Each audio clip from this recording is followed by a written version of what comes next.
নজরে দেখে নেব আজকের খবর। ভিন রাজ্যে কাজে গিয়ে নিখোঁজ মালদার 3 যুবক, দুশ্চিন্তায় পরিবার। যোগীরাজ্য উত্তরপ্রদেশের কানপুর, দিল্লি এবং বিহারের পাটনায় কাজে গিয়ে সন্ধান নেই মালদার 3 যুবকের। জানা যায় মালদার ইংলিশ বাজার ব্লকের যদুপুর 2 নম্বর গ্রাম পঞ্চায়েতের রায়পাড়া এলাকার বাসিন্দা শিবাই রায় বাবা মারা যাওয়ার পর পরিবারের সমস্ত দায়িত্ব তার কাঁধে এসে পড়ে। সেই তাগিদেই ভিন রাজ্যে পাড়ি দেয় ওই যুবক।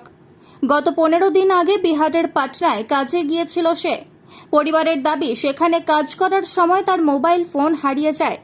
এরপর 100 টাকা ধার করে গত শনিবার সকালে বাড়ি ফিরে আসার কথা জানায় সে। যেখানে একদিনে বাড়ি পৌঁছে যাওয়ার কথা, সেখানে 4 দিন কেটে গেলেও এখনো খোঁজ নেই শিবাই রায়ের। এই নিয়ে দুশ্চিন্তায় গোটা পরিবার। এই মর্মে ইংলিশ বাজার থানায় লিখিত অভিযোগ করতে গেলে জানানো হয় যেখান থেকে নিখোঁজ হয়েছে সংশ্লিষ্ট থানায় লিখিত করতে। এমতাবস্থায় হন্য হয়ে ঘুরে বেড়াচ্ছে পরিবার। নিখোঁজ হওয়া পরিবারের পাশে দাঁড়িয়েছেন স্থানীয় পঞ্চায়েত সদস্য অধিবিন্দ দাস। অন্যদিকে একই রকমভাবে মালদার মানিকচক ব্লকের ধরমপুর এলাকার বাসিন্দা ইন্দ্রনীল ঝা উত্তরপ্রদেশের কানপুরে কাজে যায়। ইন্ডিয়ান অয়েলের অ্যাসিস্ট্যান্ট ইঞ্জিনিয়ার হিসেবে কাজ করত সে। 19 এপ্রিল 10 দিনের ছুটি নিয়ে বাড়ি ফিরে আসার কথা তার।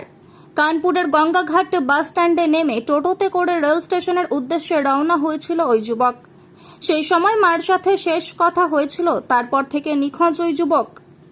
পরিবারের সদস্যকে ফিরে পেতে সেখানকার পুলিশের সাথে যোগাযোগ করা হলে সেই রকমভাবে সহযোগিতা করা হয়নি বলে অভিযোগ। ঘটনার 1 মাস কেটে গেলেও পরিবারের নিখোঁজ হওয়া সদস্যের কোনো খোঁজ পাওয়া যায়নি এখনো। দুশ্চিন্তায় পরিবার। এসবের পাশাপাশি মালদার রতুয়ার পুকুরিয়া এলাকার বাসিন্দা শেখ আইবুল বিগত 1 মাস আগে দিল্লি পাড়ি দিয়েছিল কাজে। তার বাকি সঙ্গীরা বাড়ি ফিরে আসলেও কোনো খোঁজ মেলেনি শেখ আইবুলের। এই ঘটনায় শুরু হয়েছে রাজনৈতিক চর্চা। তৃণমূলের অভিযোগ 100 দিনের কাজের টাকা বন্ধ করে দিয়েছে বিজেপি, আর তার কারণেই এই ধরনের ঘটনা ঘটছে।